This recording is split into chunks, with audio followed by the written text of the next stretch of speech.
Bird flu আতঙ্কে new York সিটিতে মুরগির সরবরাহ কমে যাওয়ায় ক্রেতাশূন্য হয়ে পড়েছে গ্রসারিগুলো। কবে নাগাদ এই অবস্থা থেকে মুক্তি পাবে নিউ ইয়র্কবাসী? বিস্তারিত রিপোর্টে। গভর্নর ক্যাথি হকুল বার্ড ফ্লুর বিস্তার রোধে নিউ ইয়র্ক সিটিতে 5 দিন লাইভ মুরগি বেচাকেনার বন্ধ রাখার নির্দেশনা দেওয়ার পরপরই গ্রোসারিগুলোতে চিকেনের সরবরাহ এবং বিক্রি শূন্য কোঠায় নেমে আসতে শুরু করে।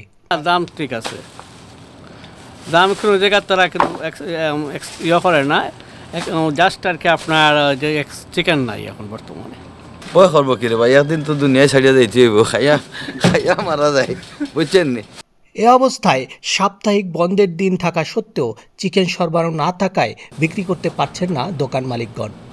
লাইভ মুরগি আগের কেনা থাকার কারণে কোনো রকম মূল্য বৃদ্ধি দেখা যায়নি মার্কেটগুলোতে, তবে ক্রাইসিস পরিলক্ষিত হয়েছে।